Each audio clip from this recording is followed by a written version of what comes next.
So lots of people use to-do lists, and to-do lists can be really useful.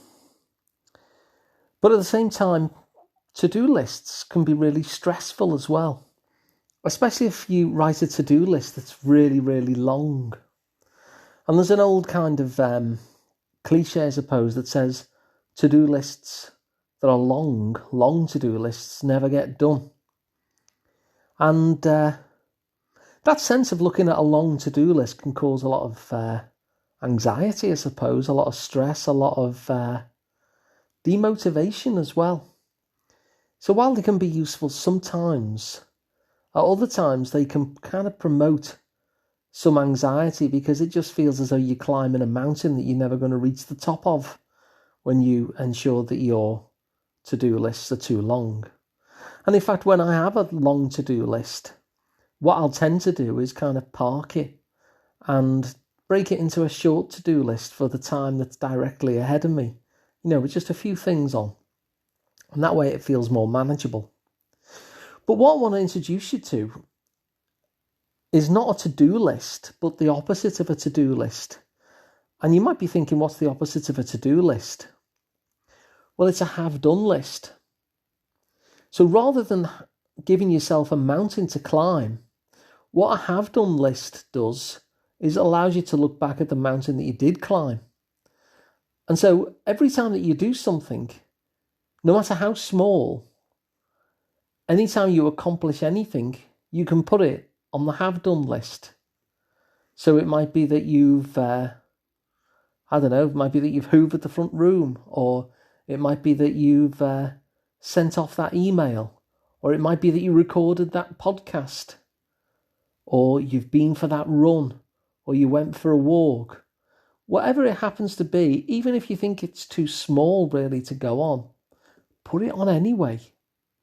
Anything that you feel it was something of an accomplishment, something of a task, the kind that would go on a to-do list, but you've actually done it now, stick it on your have-done list. And the thing about the have-done list is it allows you to validate and acknowledge and praise yourself for all the things that you've actually done. You see, that's the thing with the to-do list. It's always telling you the things that you haven't done. It's always telling you where you're not enough, It kind of nags at you, doesn't it? Yeah, but you haven't done that yet, Al, have you?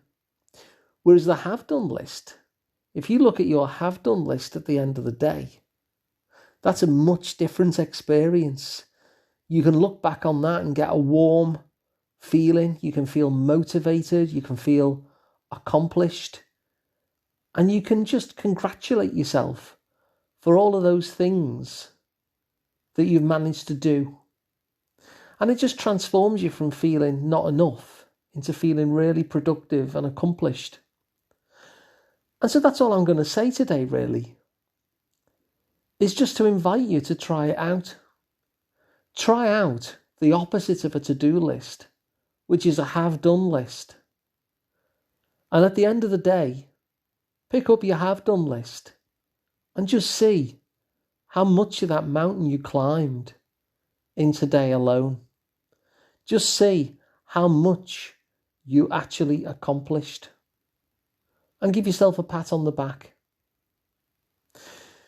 And I would really be interested to see what difference it makes in your life to have yourself a have-done list rather than always focused on the to-do list, which, as I say, can be useful, but can often be pretty stressful as well.